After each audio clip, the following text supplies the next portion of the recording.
Mission institute में आप सभी का स्वागत है। हम लोग देख रहे थे पृथ्वी की आंतरिक संरचना, जिसके दौरान हमने देखा कि पृथ्वी की आंतरिक संरचना का स्वेस महोदय का मॉडल, हम लोग स्वेस महोदय का पृथ्वी की आंतरिक संरचना संबंधी मॉडल देख रहे थे, जिसके अंतर्गत देखा हमने स्वेस महोदय ने पृथ्वी की आंतरिक संरचना के संदर्भ में जो अपना मॉडल प्रस्तुत किया है।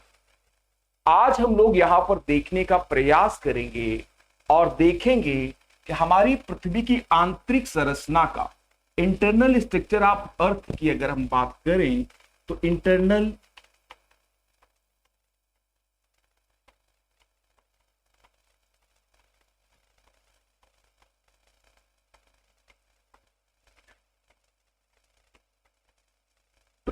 स्ट्रक्चर ऑफ अर्थ की अगर हम बात करें तो हमारी पृथ्वी की आंतरिक संरचना का इंटरनेशनल जियोग्राफी एंड जियोडेसिक के द्वारा दिया गया मॉडल आज हम लोग देखेंगे। ये हमारा आधुनिक मॉडल है। ये मॉडल पूरी तरीके से परिष्कृत होकर के हम सबके सामने आया है और हूबहू कहीं ना कहीं हमारी पृथ्वी इसी तरीके से है।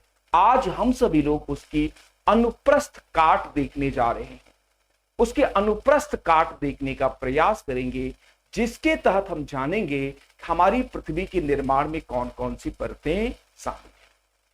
जब हम परतों की बात करते हैं तो इंटरनेशनल जियोग्राफी एंड जियोडेसी के द्वारा जो दिया गया मॉडल है, इसके तहत हमें ज्ञात होता है हमारी पृथ्वी के निर्माण में तीन परतें शामिल हैं। तीन परतें मिलकर के क्रमशः हमारी पृथ्वी का निर्माण करती हैं, जिसे हम लोग जानते हैं भूपर्पटी, क्रस्ट, मेंटल और कोर के नाम से। जिसे हम लोग क्रस्ट, मेंटल और कोर के नाम से जानते हैं, तो ये बात सभी विद्यार्थी को बिल्कुल ध्यान में होनी चाहिए। Crust, mental, core. फिर क्रस्ट को यहां पर हम देखते हैं दो भागों में विभाजित किया गया है, जिसे हम एक भाग का नामकरण जानते हैं अपर क्रस्ट के रूप में और फिर दूसरे का नामकरण जानते हैं लोअर क्रस्ट के रूप में। फिर हम तीसरे भाग का नामकरण अगर देखें, हमारी दूसरी परत जो हमारी होती है, उस परत की अगर हम बात करें तो कहीं ना कहीं ये हमारा अपर मेंटल होता है।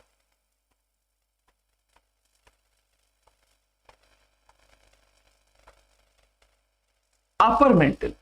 इस तरीके से हम अगर उसके अंदर देखें, एक भाग और हमारा होता है जिसे हम कहते हैं लोअर मेंटल।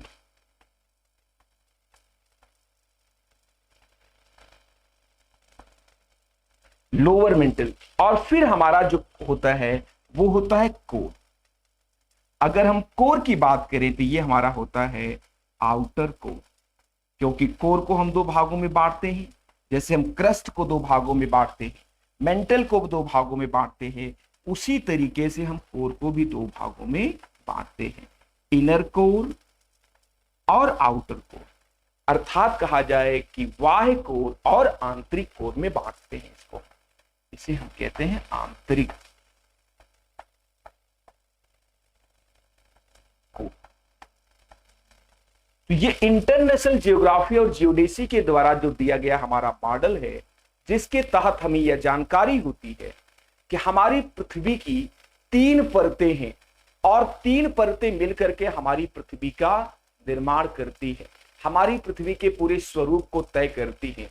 और ये तीन परतें कौन कौन सी हैं, तो सामान्यतः इन्हें हमें ध्यान में रखना है कि हमारी क्रस्ट है और अगली कोर हमारी जो होती है, अगली परत हमारी जो होती है वो मेंटल होती है, और जो हमारे सबसे अंदर की परत होती है उसे हम कोर के रूप में जानते हैं।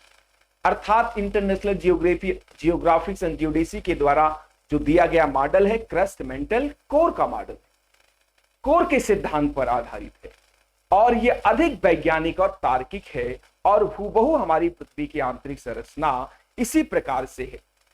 क्रस्ट, मेंटल और कोर में डिवाइड है। जब हम इसकी गहराई की बात करते हैं तो यहां पर कहीं ना कहीं 0 किलोमीटर से लेकर इसकी गहराई 200 किलोमीटर तक होती है, लेकिन इसे हम अपर एंड लोअर भाग में बांटते हैं क्रस्ट को, इसलिए 30 किलोमीटर के ऊपर का जो हमारा भाग होता है उसे हम कहते हैं अपर क्रस्ट, और 30 किलोमीटर से लेकर के 200 किलोमीटर का जो भाग होता है उसे हम कहते हैं लोअर क्रस्ट। फिर यहां पर जब हम अगर बात करें तो कहीं ना कहीं 700 किलोमीटर का जो हमारा एरिया होता है, 200 किलोमीटर से लेकर के 700 किलोमीटर का जो हमारा एरिया होता है उसे हम कहते हैं अपर मेंटल। उसके बाद का जो हमारा एरिया है 29 किलोमीटर तक का, 2900 किलोमीटर तक का, इसे हम कहते हैं लोअर मेंटल। फिर हमारा यहां कहीं ना कहीं होता है आउटर कोर का जो विस्तार है 5150 किलोमीटर तक है, 2900 से लेकर के 5200 150 किलोमीटर तक है। और फिर यहां पर हम लोग देखते हैं हमारी जो त्रिज्या होती है हमारी पृथ्वी की वो होती है 6371 किलोमीटर की। इस तरीके से 6371 किलोमीटर हमारी पृथ्वी की संपूर्ण त्रिज्या है। जबकि स्वेस महोदय ने हम सबको बताया था कि हमारी पृथ्वी की जो त्रिज्या है वो 6880 किलोमीटर है। कहीं ना कहीं यहां पर मत भिन्नता मिलती है, कहीं ना कहीं यहां पर मत भिन्नता देखने को मिलती है। यहां पर कहीं ना कहीं स्वेस महोदय का सिद्धांत, जो उनका क्रस्ट सीमा सियाल नीफे के द्वारा का दिया गया मॉडल है, वो हमें कहीं ना कहीं यहां पर अप्रमाणित होता हुआ दिखाई देता है। तो यहां पर इसके गहराई की अगर हम बात करें तो इस तरीके से ये गहराई पाई जाती है। फिर अगर हम यहां पर देखें तो हमारे ध्यान में आता है कहीं ना कहीं ये हमारा जो एरिया होता है अपर क्रस्ट और लोअर क्रस्ट के मध्य में, दोनों के मध्य में जो हमारा असंबद्धता पाई जाती है, एक ट्रांजिशन जोन पाया जाता है जिसे हम कहते हैं कोनार्ड असंबद्धता।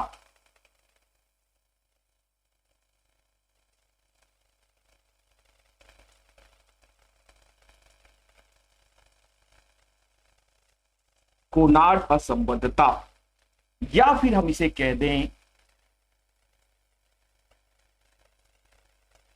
Konrad discontinuity.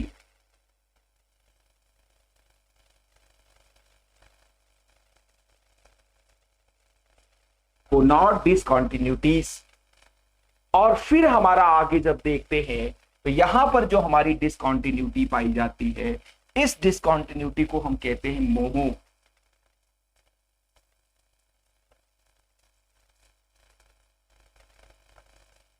मोहोबोकिक डिसकंटिन्यूटी, असंबद्धता।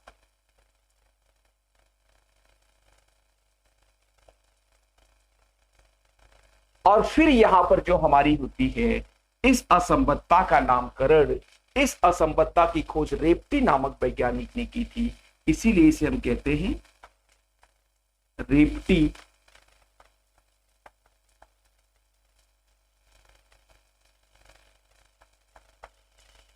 रेप्टी असंबद्धता, या इसे हम कह लें रेप्टी डिसकंटिन्यूटी।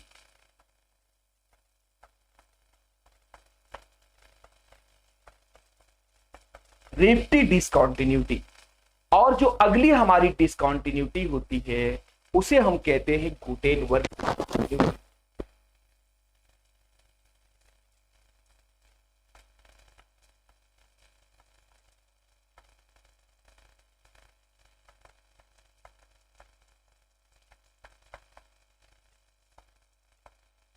गुटेनबर्ग असंबद्धता, या इसे हम कहते हैं गुटेनबर्ग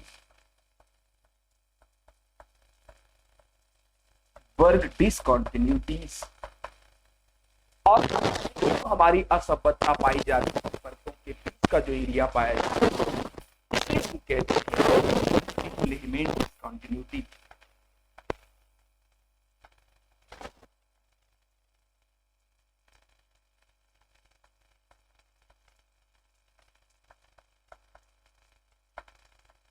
लेहमैन असंबद्धता, या फिर हम कह सकते हैं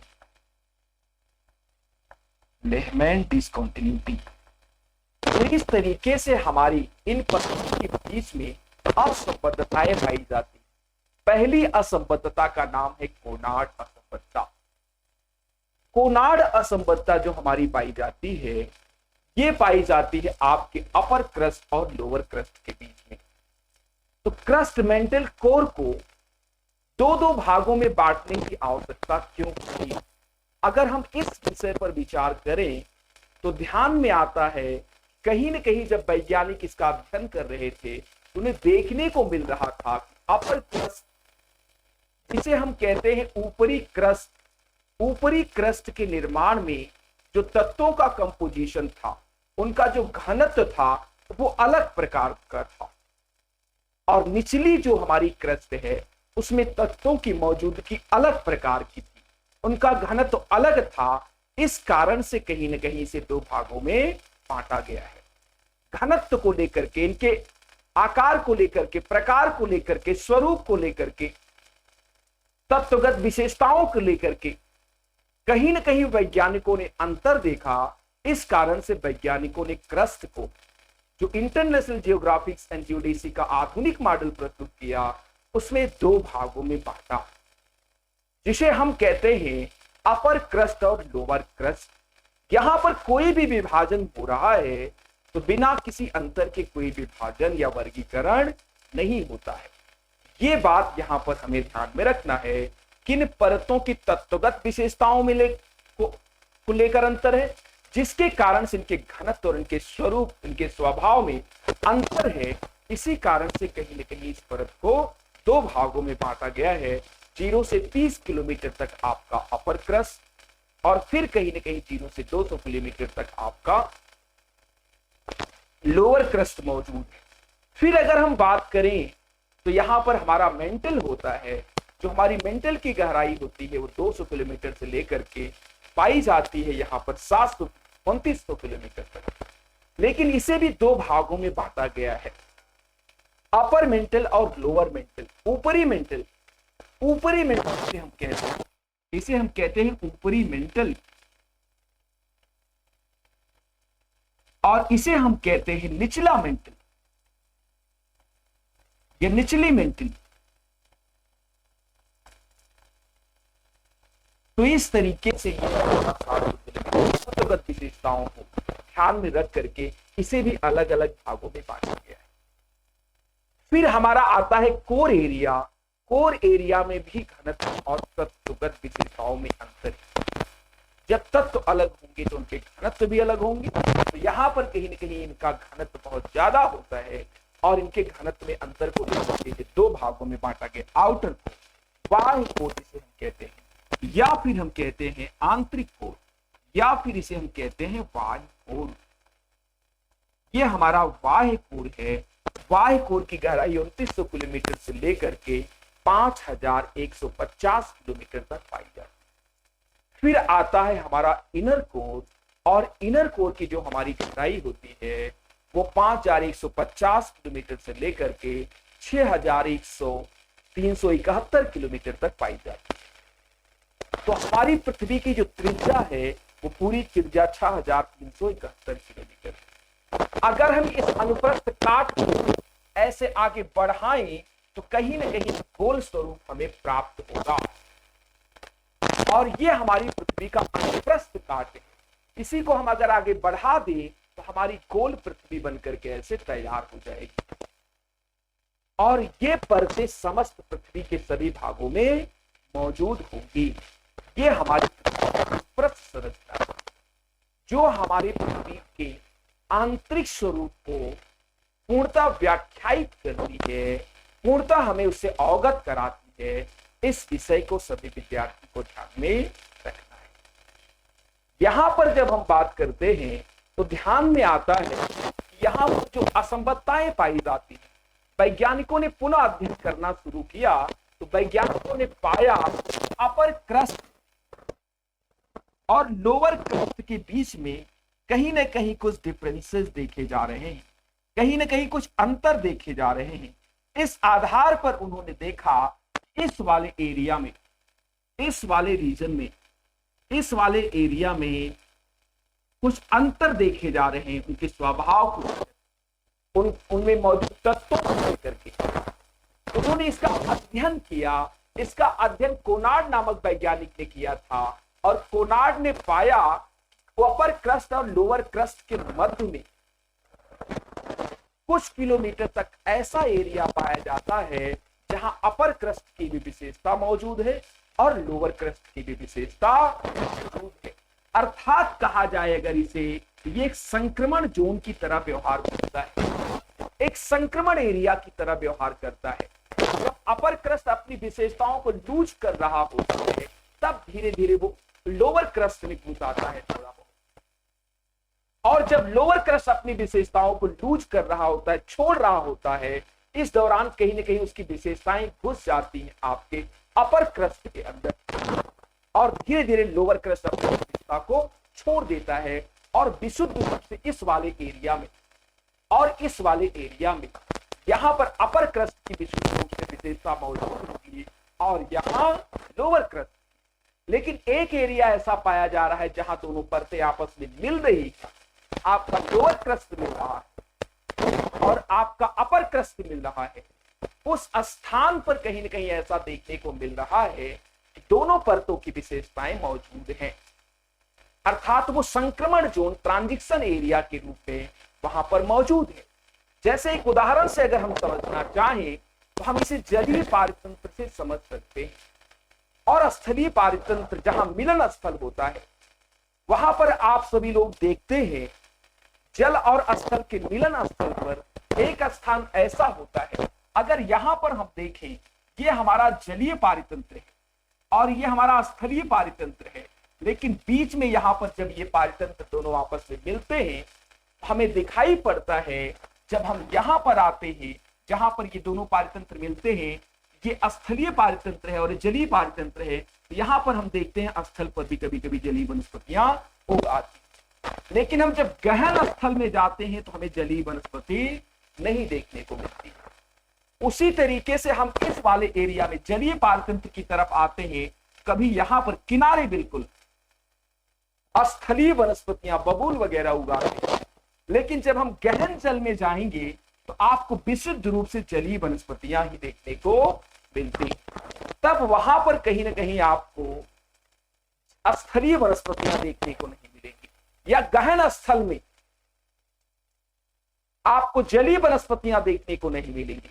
लेकिन किनारे वाले भाग में जहां दोनों इकोसिस्टम आपस में मिल रहे हैं, जहां दोनों पारितंत्र आपस में मिल रहे हैं, तो बीच में एक संक्रमण जोन का निर्माण होता है। इसी संक्रमण जोन की तरह ही हमारा ये परतें व्यवहार करती हैं, हमारी ये परत भी व्यवहार करती है, क्योंकि यहां पर ये जो संक्रमण जोन है, ये संक्रमण एरिया जो है, ये दोनों की विशेषता यहां पर मौजूद होती है। इसी तरीके से यहां पर इसकी भी विशेषता मौजूद है और इस परत की भी विशेषता यहां पर मौजूद है। जब हम अगले इसकी खोज कोनार्ड नामक वैज्ञानिक ने की थी, इसी कारण उनके नाम पर इसे हम कहते हैं कोनार्ड असंबद्धता। फिर अगली जो हमारी असंबद्धता है उसे हम कहते हैं मोहबोकिक असंबद्धता या मोहबोलिस असंबद्धता भी कहीं कहीं देखा हुआ है। तो इस तरीके से हम यहां पर देखते हैं ये डिस्कंटिन्यूटी जो हमारी पाई जाती है, मोहबोकिक डिस्कंटिन्यूटी, ये मोहो नामक वैज्ञानिक के नाम पर, मोहो ने इसकी खोज की थी, इसी कारण से इस असंबद्धता को हम उनके नाम पर जानते हैं, मोहबोलिक असंबद्धता के नाम से जानते हैं, जैसा कि यहां पर आप लोग देख रहे हैं। ये हमारी लोअर क्रस्ट और अपर मेंटल को मिलाने वाली, यहां पर ये संक्रमण जोन बनाने वाली असंबद्धता है, इसे हम कहते हैं मोहबोलिक असंबद्धता। इसकी खोज मोहो नामक वैज्ञानिक ने की थी, इसीलिए इसे हम कहते हैं मोहो डिस्कंटिन्यूटी। हमारी अगली डिस्कंटिन्यूटी मौजूद होती है, कहां पर मौजूद होती है? हमारी अगली डिस्कंटिन्यूटी की जब हम बात करते हैं तो यहां पर मौजूद होती है इस एरिया में, इसे हम कहते हैं रेफ्टी असंबद्धता। ये हमारे अपर मेंटल और लोअर मेंटल के बीच में रेफ्टी असंबद्धता होती है। तो इस असंबद्धता को हम रेफ्टी असंबद्धता के नाम से जानते हैं। ये एक वैज्ञानिक का नाम है रेफ्टी, उन्हीं के नाम पर उन्होंने ही इस असंबद्धता की बहुत गहन अध्ययन करने के पश्चात इसकी खोज की थी, इसीलिए इसे हम जानते हैं इस असंबद्धता के नाम से, रेफ्टी असंबद्धता के नाम से। हमारी अगली असंबद्धता है जिसे हम गुटेनबर्ग असंबद्धता के रूप में जानते हैं, ये वाला ट्रांजिशन एरिया, ये वाला जुड़ने वाला छेद ये हमारी गुटेनबर्ग असंबद्धता है। इसकी खोज गुटेनबर्ग नामक वैज्ञानिक ने की थी, इसीलिए इसे हम कहते हैं गुटेनबर्ग असंबद्धता। और अगली असंबद्धता जो हमारी है यहां पर मौजूद है, इस असंबद्धता को हम लोग कहते हैं, किस असंबद्धता के नाम से जानते हैं? इस असंबद्धता को हम लोग जानते हैं लेहमैन असंबद्धता के नाम से। ये वाली असंबद्धता को हम लेहमैन असंबद्धता, लेहमैन वैज्ञानिक ने आउटर कोर और इनर कोर के संक्रमण जोन की खोज की थी, जिसमें आउटर कोर और इनर कोर दोनों की विशेषताएं मौजूद है। इस कारण से इसे हम कहते हैं कौन सी असंबद्धता? लेहमैन असंबद्धता। ये बातें सभी विद्यार्थी को ध्यान में रखनी है। ये हमारी लेहमैन असंबद्धता है। तो इस तरीके से हमारी 5 असंबद्धताएं मौजूद हैं और हर प्रतियोगी परीक्षा में इन्हीं असंबद्धताओं से आपको प्रश्न पूछा जाता है। आपको प्रश्न आता है आधुनिक पृथ्वी की आंतरिक संरचना के मॉडल से। जब प्रश्न पूछा जाता है तो आपसे प्रश्न पूछा जाएगा कि अपर क्रस्ट और लोअर क्रस्ट के मध्य में कौन सी असंबद्धता मौजूद है, कौन सी डिसकंटिन्यूटी पाई जाती है। तो वहां आपको विकल्प में रहेगा मोहोबोलिक असंबद्धता, लेहमैन असंबद्धता, और फिर आपको विकल्प में रहेगा गुटेनबर्ग असंबद्धता, और आपका चौथा विकल्प रहेगा, फोर्थ विकल्प रहेगा किस रूप में? कोनार्ड असंबद्धता के रूप में। अगर आप अपने नॉलेज को लेकर के बिल्कुल क्लियर हैं तो कहीं ना कहीं आप कोनार्ड असंबद्धता को टेक करेंगे। जैसा कि आप देख रहे हैं कि यहां पर कोनार्ड असंबद्धता जो हमारी पाई जाती है अपर क्रस्ट और लोअर क्रस्ट के मध्य में पाई जाती है।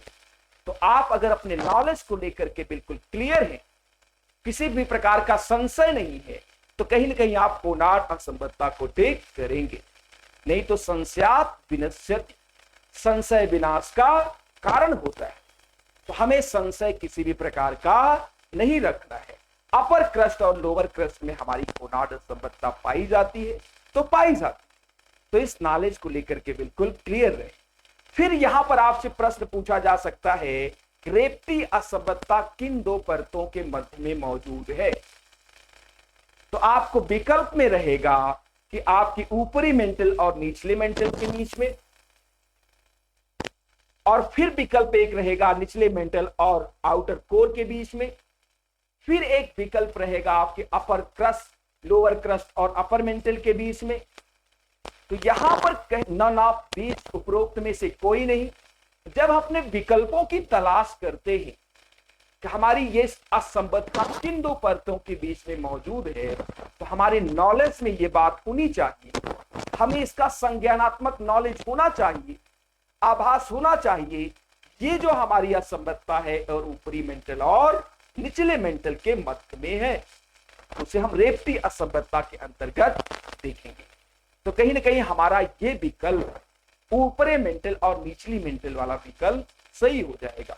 तो यहां पर कहीं ना कहीं हमें इस बात का ध्यान रखना है हमारी किस असंबद्धता में कौन सी असंबद्धता किन 2 परतों को आपस में जोड़ने का काम करती है, किन 2 परतों में ब्रेड में मक्खन की भांति जोड़ती है। जैसे 2 ब्रेड मक्खन बीच में जोड़ता है, ठीक उसी तरीके से ये असंबद्धताएं जोड़ने का काम करती है दोनों परतों को।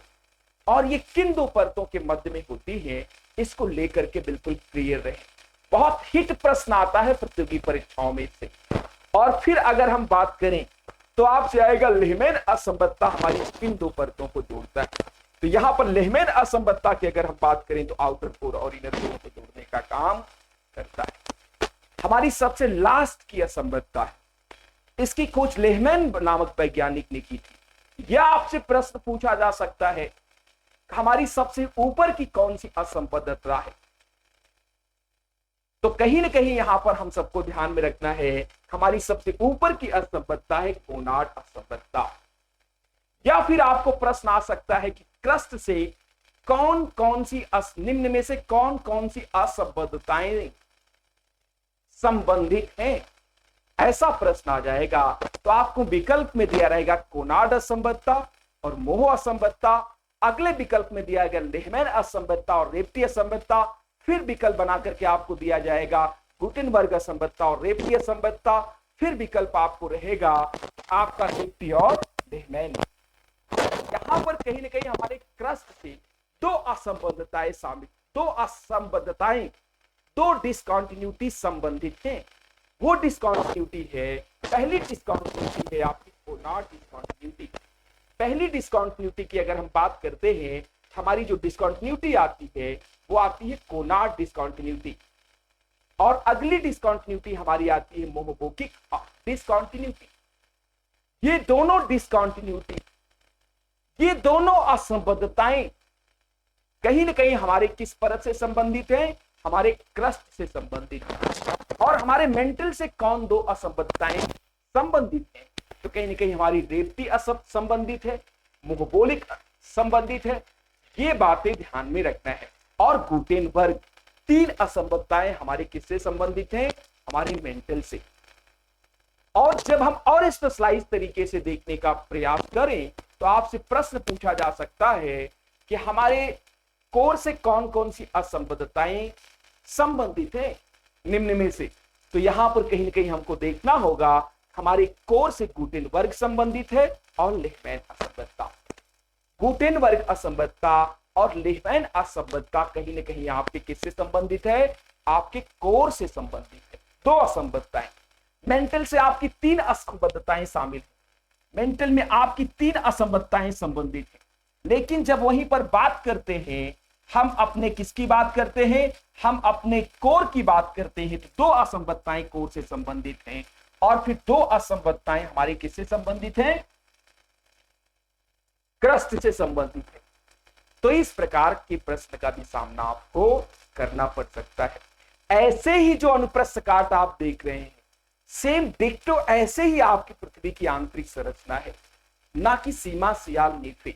सीमा सियाल नीफे का स्वेस महोदय का जो हमारी पृथ्वी की आंतरिक संरचना संबंधी मॉडल है, उसमें आंशिक सत्यता है, उसमें आंशिक सत्यता है। उस मॉडल में जो तत्वों की प्रधानता सुपरमेसी ऑफ एलिमेंट के आधार पर बनाया गया है, सुपरमेसी ऑफ एलिमेंट के आधार पर बनाया गया है, उसमें आंशिक सत्यता है, लेकिन यह पूर्णता सत्य है।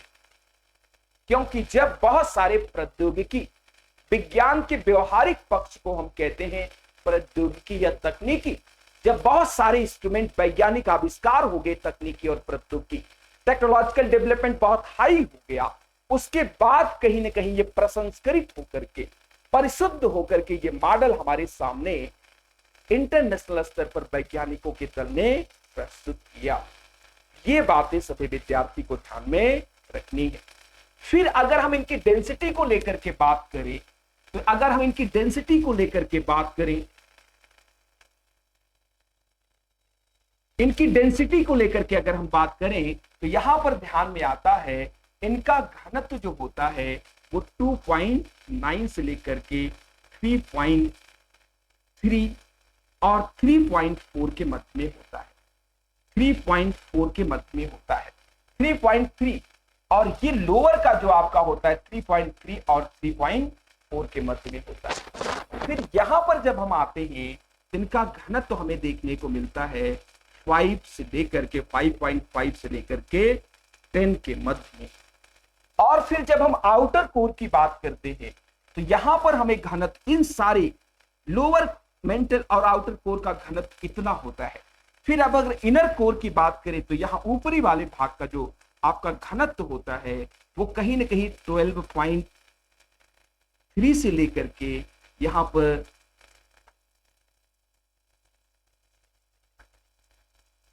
3 तक होता है, ये 3 तक होता है। और फिर अगर इस वाले भाग की अगर हम बात करें, इस वाले एरिया की बात करें और अंदर जाते हैं, तो यहां पर कहीं ना कहीं घनत्व आपको 13.6 देखने को मिलता है। अर्थात ये बात पूरी तरीके से क्लियर हो गई, ये बात पूरी तरीके से स्पष्ट है कि हमारी परतों की संख्या जैसे जैसे बढ़ती है, हमारी परतों की संख्या जैसे जैसे बढ़ती है, वैसे वैसे कहीं घनत्व की मात्रा बढ़ने लगती है। जैसा कि स्वेज महोदय ने हमारी पृथ्वी के आंतरिक कोर का जो औसत घनत्व बताया था वो 11 बताया था, लेकिन उनके औसत घनत्व में और यहां के औसत घनत्व में थोड़ा सा अंतर है।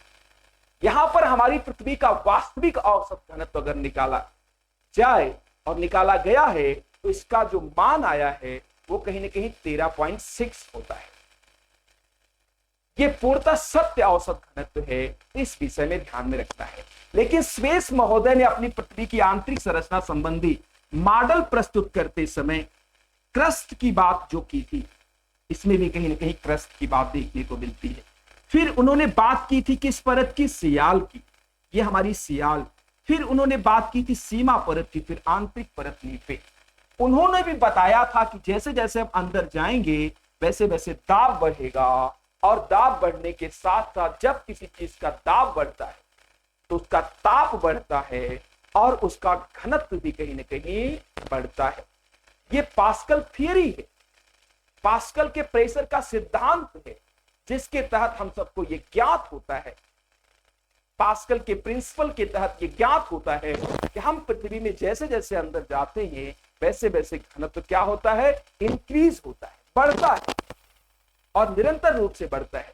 जैसा इन्होंने भी बढ़ता बताया, ठीक उसी तरीके से आधुनिक मॉडल में भी जैसे जैसे हम परतों में अंदर जाते हैं वैसे वैसे आप देखेंगे घनत्व की मात्रा, हमारी डेंसिटी की मात्रा क्रमशः धीरे धीरे बढ़ती जाती है। उसके अंकीय मान में थोड़ा सा अंतर भले हो, लेकिन कहीं ना कहीं यहां पर हमको देखने को मिल रहा है स्वेस महोदय इस दिशा में बहुत ठीक प्रकार से काम कर रहे थे और हम सबको ज्ञान से अज्ञान, अज्ञान से ज्ञान की तरफ ले जा रहे थे, अंधकार से प्रकाश की तरफ ले जा रहे थे।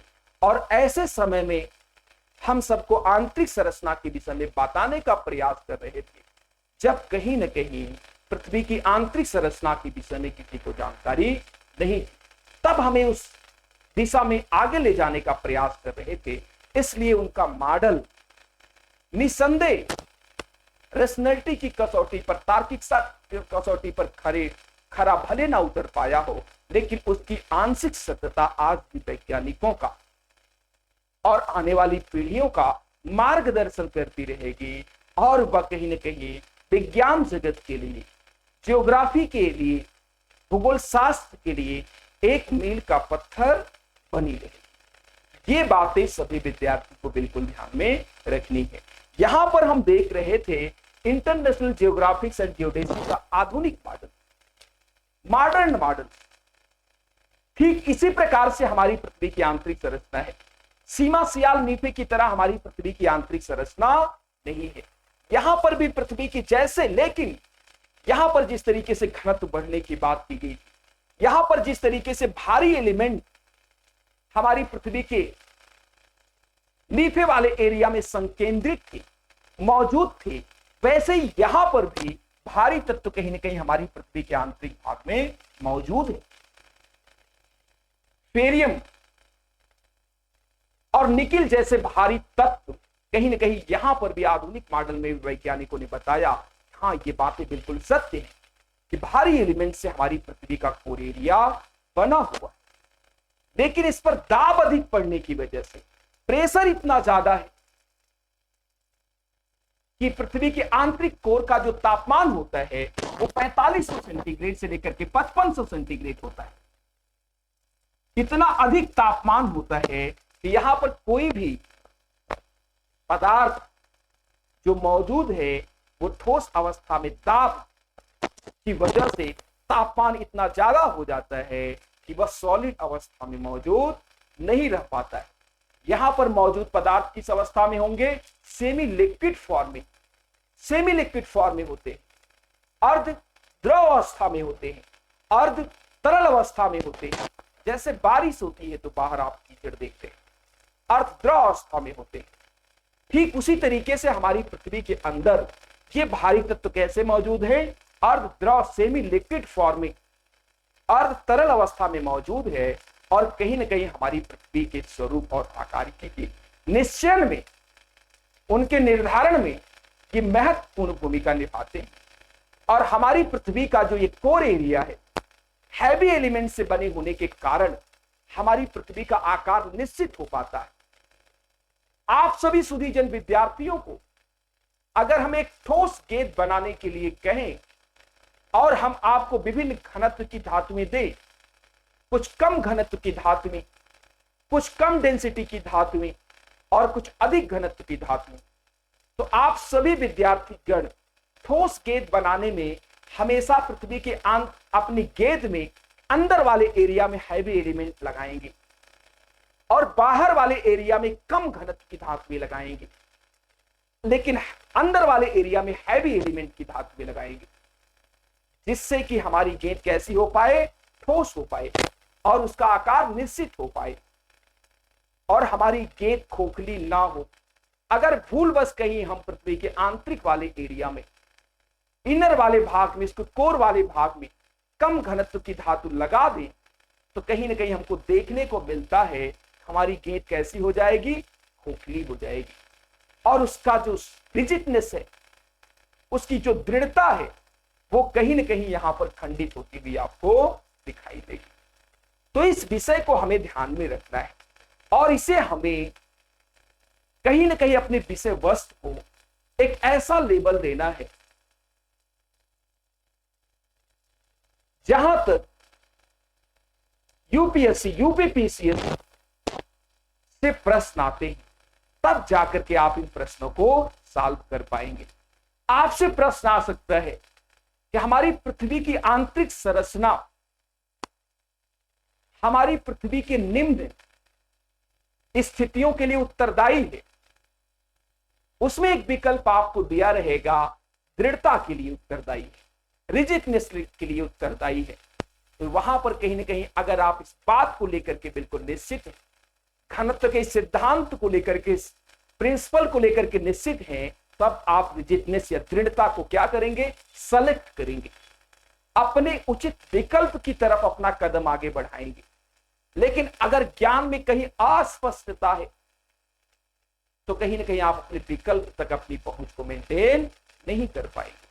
तो ऐसे में जब हम देखते हैं यहां पर घनत्व के सिद्धांत को क्रस्ट के ऊपरी भाग से 0 से शुरू होकर के 0.1, 0.2, 0.3, 0.5 ऐसे शुरू होकर के जैसे जैसे हम पृथ्वी के अंदर जाएंगे, प्रिंसिपल ऑफ पास्कल प्रेशर के सिद्धांत के तहत यहां पर दाब की मात्रा बढ़ेगी और ताप भी बढ़ेगा और क्रमशः घनत्व भी बढ़ता है।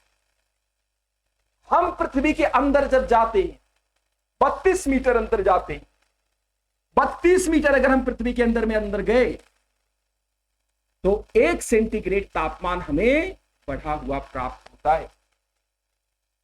1 सेंटीग्रेड तापमान यहां पर क्या हो जाता है, बढ़ जाता है।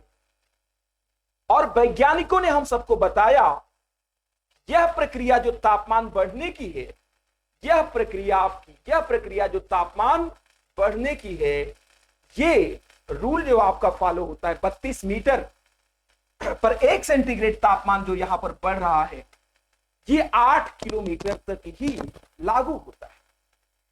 अगर आप उसके अंदर जाएंगे, 8 किलोमीटर के अंदर जाएंगे, तो तापमान बढ़ने की दर में फ्लक्चुएशन देखा जाता है, तीव्रता देखी जाती है, कहीं पर कमी देखी जाती है। तो ये हमारा सिद्धांत वहां पर लागू नहीं होता है।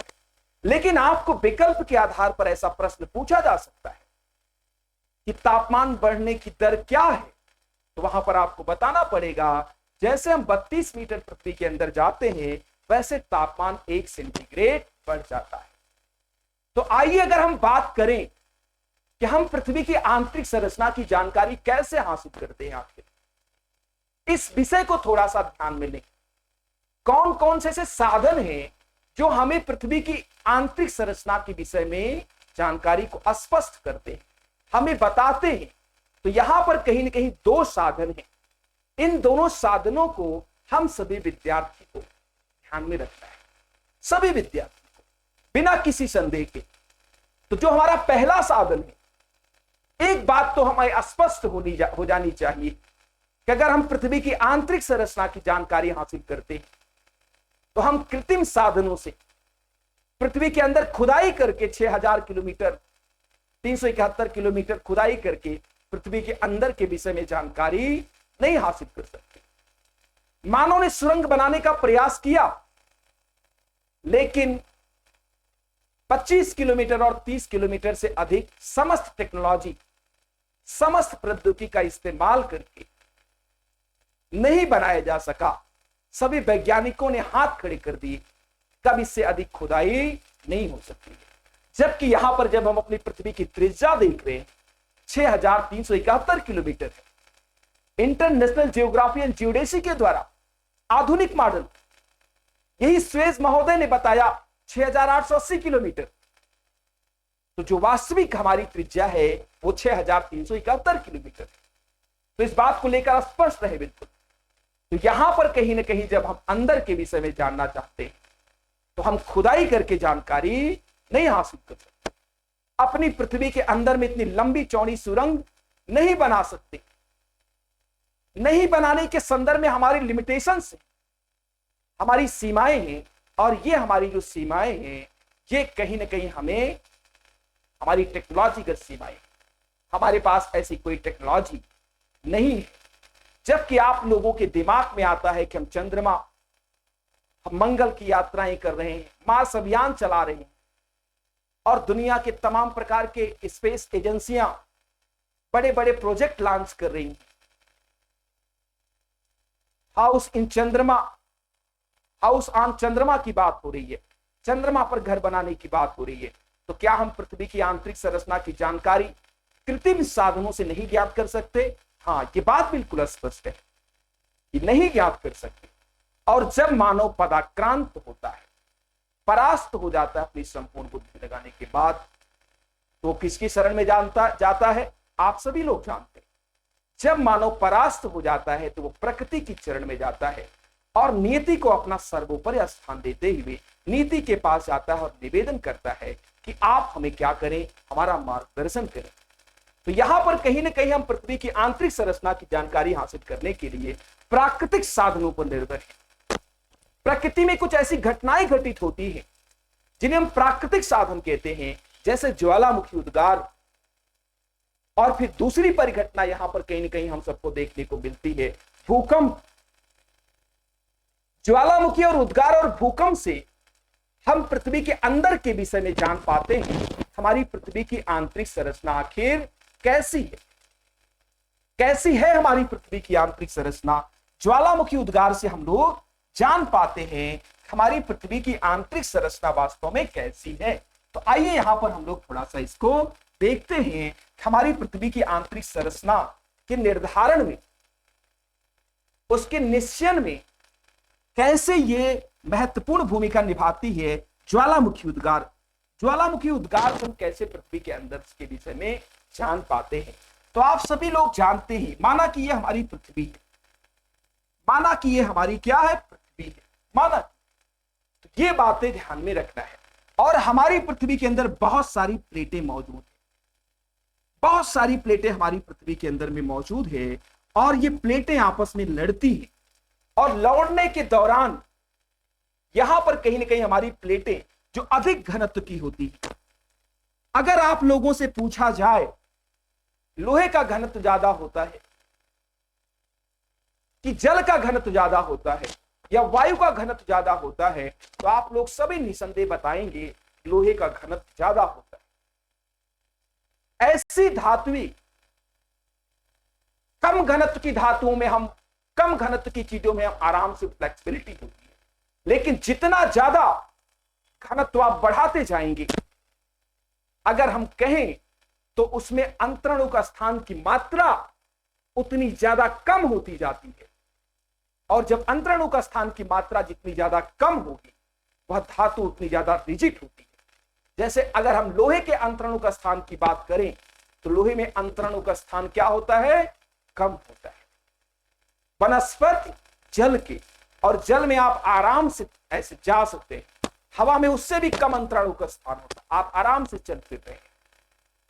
लेकिन क्या आपके पास लोहे का चारों तरफ से आवरण हो तो आप वहां चल फिर सकते हैं? नहीं, क्योंकि वहां पर अंतरणों का स्थान बहुत कम है, आप चल नहीं सकते लोहे। तो यहां पर कहीं ना कहीं ये बातें ध्यान में रख। अधिक घनत्व की प्लेट अंदर सबडक्शन होता है और हमारी प्लेट यहां से टूट करके यहां पर मैग्मा का निर्माण होता है। इसे हम कहते हैं गर्म तप्त मैग्मा, इसे हम कहते हैं गर्म तप्त मैग्मा। और यह हमारा गर्म तप्त मैग्मा जब पृथ्वी के अंदर में बन जाता है, जब भी कोई चीज गर्म होती है तो आप सभी लोग जानते हैं उसमें से भाप निकलती है, उसमें से ऊष्मा निकलती है। तो यहां पर हमारा ये जो प्लेटों का टूटा हुआ भाग है, हमारी प्लेटें विभिन्न धातुओं से बनी, इसमें से भाप निकलेगा। और यही भाप की शक्ति की खोज किस वैज्ञानिक ने की थी? तो कहीं ना कहीं जेम्स वाट ने किया था इसकी खोज। जेम्स वाट वह शरारती बच्चा कहीं ना कहीं जिम्मेदार है भाप की शक्ति की खोज के लिए, और उसने दुनिया में ट्रेन चला करके मानवीय सभ्यता को एक नया आयाम दिया।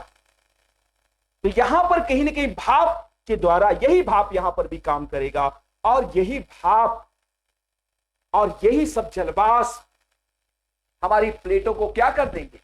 ब्रेक कर देंगे, हमारी प्लेटों को तोड़ देंगे, और हमारी प्लेटें टूट जाएंगी, और टूट करके पहले गैस बाहर आएगा, और इसी के साथ ये सारे के सारे मैग्मा, गर्म तप्त मैग्मा बाहर आ जाएगा।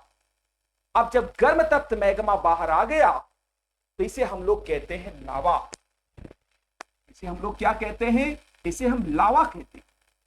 इसी लावे को वैज्ञानिक ले जाकर के अपनी प्रयोगशाला में क्या करते हैं? ये प्राकृतिक कारकों के प्रभाव से बाहर आ गया है।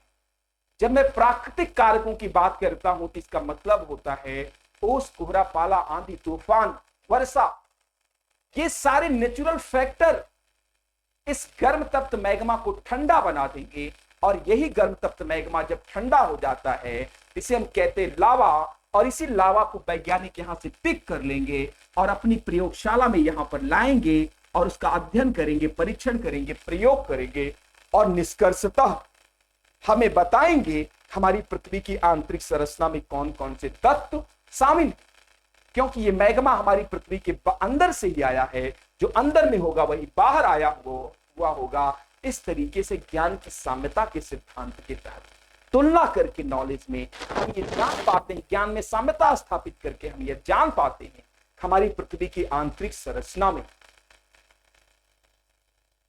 किन किन तत्वों का योगदान अंदर के विषय में जान पाते हैं ज्वालामुखी से। और दूसरा तरीका है हमारी पृथ्वी के अंदर के विषय में जानने का, इस तरीकों को हम कहते हैं, दूसरा जो कारण है जिससे हम पृथ्वी के अंदर के विषय में अपने जान पाते हैं, ये दूसरा कारण, ये ज्वालामुखी नली, ये माउथ है, क्रेटर है, केल्ड्रा बन जाता है वही, ये बातें हम सब लोग ज्वालामुखी में देखेंगे। यहां पर हम लोग रेफरेंस के माध्यम से ये जानने का प्रयास कर रहे हैं कि हमारी आंतरिक संरचना की जानकारी हासिल करने में, इंटरनल स्ट्रक्चर ऑफ अर्थ, यहां के विषय में जानकारी हासिल करने में हम ज्वालामुखी का कैसे उपयोग करते, तो हम इस प्रकार से ज्वालामुखी का उपयोग करते। और अगला कारण अगर हम देखें, वल्कनिज्म का उपयोग करते हैं। अगला कारण अगर हम देखें, हम अपनी पृथ्वी की आंतरिक संरचना की जानकारी हासिल करने के लिए, इंटरनल स्ट्रक्चर ऑफ अर्थ की जानकारी हासिल करने के लिए जो हमारा अगला साधन है, जो हमारा अगला इंस्ट्रूमेंट है, वो हमारा अगला इंस्ट्रूमेंट कौन सा है? वो कहीं ना कहीं हमारा जो अगला इंस्ट्रूमेंट आता है, ये हमारा इंस्ट्रूमेंट है जो हमें पृथ्वी की आंतरिक संरचना के विषय में जानकारी उपलब्ध करवाता है। ये हमारा है भूकंप। भूकंप से भी हम पृथ्वी के अंदर के विषय में क्या कर पाते हैं? जान पाते हैं। भूकंप से हम पृथ्वी के अंदर के विषय में जान पाते हैं। ये हमारी पृथ्वी है, हमारी पृथ्वी पर भूकंप आते हैं, और भूकंप के लिए लहरें उत्तरदायी। सख्त, बिना शक्ति के हमारी पृथ्वी पर भूकंप नहीं आ सकता। ये शक्तियां जो हमारी पृथ्वी के अंदर में लहरें उत्पन्न होती हैं, ये लहरें जो हमारी पृथ्वी के अंदर में उत्पन्न होती हैं, जहां से उत्पन्न होती हैं, उसे हम कहते हैं भूकंप का मूल कहते हैं, या इसे हम कहते हैं फोकस। फोकस कहते हैं इसको, भूकंप का मूल कहते हैं। और जहां पर ये लहरें सबसे पहले पृथ्वी के जिस भूभाग पर सबसे पहले पहुंचती हैं, उसे हम कहते हैं भूकंप का अधिकेंद्र। अधिकेंद्र, भूकंप का अधिकेंद्र कहते हैं, या इसे हम लोग कहते हैं एपिसेंटर। एपिसेंटर कहते हैं। इस विषय को सबको ध्यान में रखना है। इसे एपिसेंटर कहते हैं, जहां सबसे पहला झटका महसूस करते हैं, सभी जगह पर भूकंपीय लहर हमारी जाती है, सभी जगह पर जाती है। पृथ्वी के सभी भागों में भूकंप का फोकस कहीं भी हो, अगर भूकंप हमारी पृथ्वी पर जन्म लिया है तो ये लहरें पृथ्वी के सभी भागों में जाएंगी, चाहे वो जापान में, चाहे वो नेपाल में जन्म लिया, लेकिन वो अमेरिका तक जाएगा। सभी राष्ट्रों में कोई भी राष्ट्र इसे रोक नहीं सकता है, आयरन की दीवार लगाकर भी नहीं रोक सकते। पहुंचेंगे पृथ्वी के सभी भागों में समान रूप से। हो सकता है कहीं पर जहां पर नजदीक हो भूकंप का मूल और अधिकेंद्र, वहां पर ज्यादा डिस्ट्रक्शन होता है, और जहां पर दूरी होती है वहां पहुंचते पहुंचते हमारी भूकंपीय लहरें क्या पड़ जाएंगी, कमजोर पड़ जाएंगी हमारी भूकंपीय लहरें। वहां पर ज्यादा डिस्ट्रक्शन नहीं होता है, वहां पर ज्यादा तोड़फोड़ नहीं होता है, लेकिन जाति तो पृथ्वी के सभी भागों में। ऐसा कोई भाग नहीं होगा जहां हमारी भूकंपीय लहर ना जाती हो। इस बात को हम सभी विद्यार्थी को ध्यान में, सभी विद्यार्थी सभी भागों में जाएंगे। तो यहां पर हमारी भूकंपीय लहर जन्म ली है तो हमारी पृथ्वी के सभी भागों में जाती है। एक बात हम सबको ध्यान में रखना है, अगर हम देखें ये हमारी प्राइमरी वेवलेंथ, ये हमारी सेकेंडरी वेवलेंथ, ये हमारी लव वेवलेंथ है। ये भूकंपीय लहरें भूकंप के दौरान जो उत्पन्न होती है, तो यहां पर अगर हम देखें पदार्थ की तीन अवस्थाएं होती है। एक अवस्था है ठोस, और दूसरी अवस्था होती है द्रव, और तीसरी अवस्था जो पदार्थ की होती है, इस अवस्था को हम कहते हैं गैस। ठोस, द्रव, गैस और पदार्थ की तीनों अवस्थाओं में हमारी पी लहरें चलती हैं, चाहे ठोस हो, चाहे द्रव हो, चाहे गैस हो। तो हम मात्र इस चार्ट के माध्यम से इन सारे गुणधर्मों को याद करें। और यहां पर एक ऐसा माध्यम है जहां पर हमारी यस लहर नहीं चलती है, वो माध्यम है द्रव। और फिर हमारी यल लहर भी सभी माध्यमों में चलती है, चाहे द्रव हो, चाहे ठोस हो, चाहे गैस हो, सभी माध्यमों में हमारी ये लहर चलती है। कौन सी लहर? यल लहर। तो इस चार्ट के माध्यम से हम लोग यहां पर देखने का प्रयास करेंगे हमारी भूकंपीय लहरों से कैसे हम पृथ्वी के अंदर के विषय में जान पाते। भूकंपीय लहरें जन्म ले ली, अब पृथ्वी के विभिन्न भागों में उन्हें जाना शुरू कर दिया। इस प्रकार से पृथ्वी के विभिन्न भागों में ये भूकंपीय लहरें जाती हैं। इस प्रकार से विभिन्न भागों में भूकंपीय लहरें जाती रहती हैं और पृथ्वी के विभिन्न भागों में ये लहरें जाती हैं। ये हमारी लहर है पी लहर, ये हमारी लहर है यस और पी यस। यहां पर हमारी पी हो गई और फिर यस हो गई, पी और यस। ये लहरें हमारी पृथ्वी के विभिन्न भागों में जाएंगी। लेकिन वैज्ञानिकों ने देखा हमारी यस लहर हमारी पृथ्वी के कोर एरिया में जाकर अपने मार्ग से विचलित हो जा रही, अपने मार्ग से रिफ्लेक्ट हो जा रही। जैसे प्रकाश के गुणधर्म में, प्रकाश के चैप्टर में हम पढ़ते हैं, जब प्रकाश के स्वभाव से मैच नहीं खाता कोई माध्यम, तो प्रकाश अपने मार्ग से विचलित हो जाता है, उस माध्यम से विचलित हो जाता है। ठीक उसी तरीके से ये हमारी लहरें होती हैं जो पी प्राइमरी वेवलेंथ भूकंप के दौरान उत्पन्न होती है, प्राथमिक या सेकेंडरी वेवलेंथ द्वितीयक लहर भूकंप के दौरान उत्पन्न होती है, और यल लव वेवलेंथ तृतीयक लहरें जो हमारी भूकंप के दौरान उत्पन्न होती है। तो इस तरीके से यस लहर ने अपने मार्ग से क्या कर दिया, विचलन दर्शा दिया, और पी लहरें यहां पर अंदर भाग में भी जाएंगी, सभी भागों में पी जाती है, क्योंकि पी सभी माध्यमों में गति करती है। यस माध्यम में यस का पृथ्वी के कोर एरिया में ना जाना, इस चार्ट के माध्यम से अगर देखें तो किस दिशा में इंडिकेशन कर रहा है। यहां पर कहीं ना कहीं क्या मौजूद है, द्रव भाग मौजूद है, द्रव मौजूद है, क्योंकि द्रव माध्यम में ही हमारी यस लहर नहीं चलती है।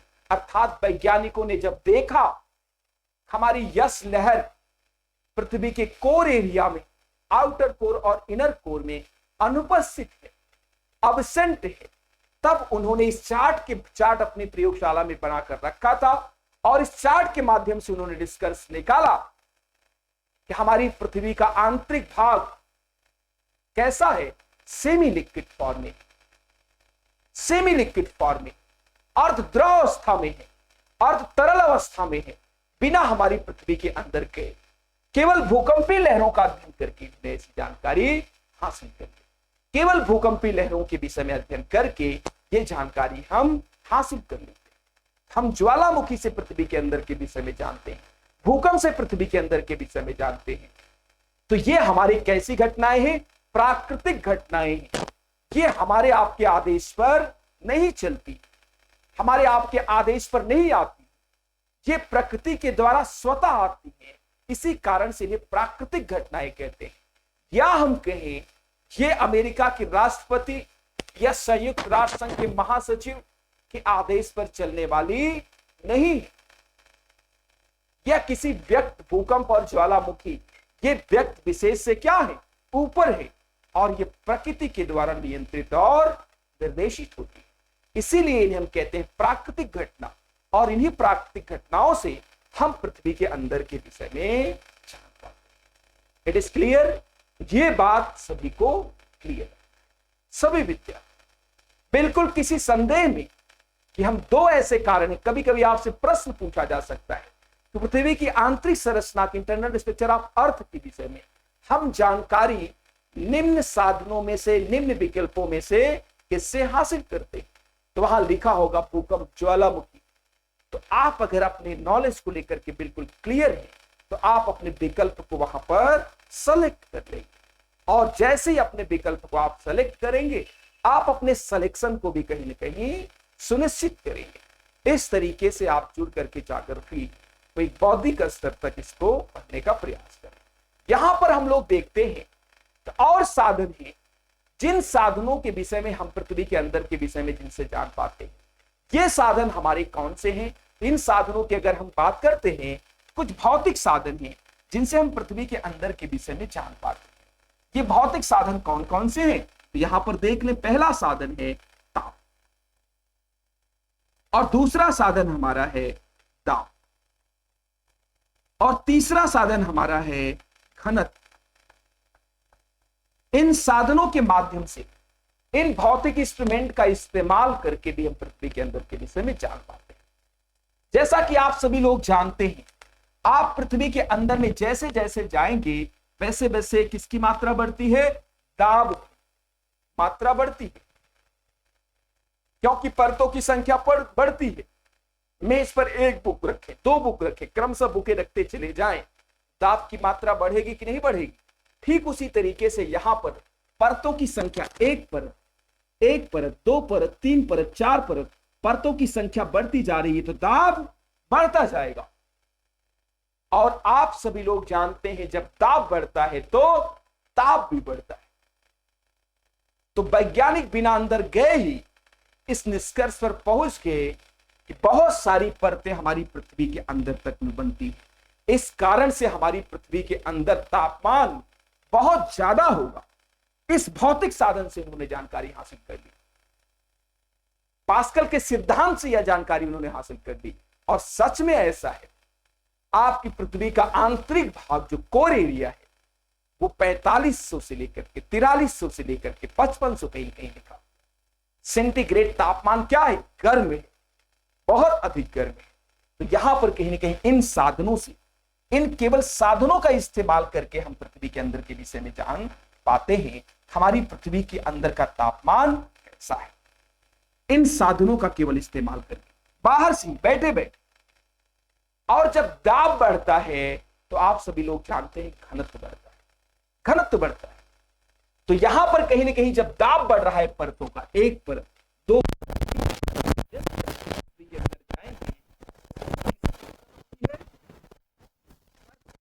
जब परतों की मात्रा यहां पर बढ़ेगी तो कहीं ना कहीं क्या बढ़ेगा? दाब बढ़ेगा।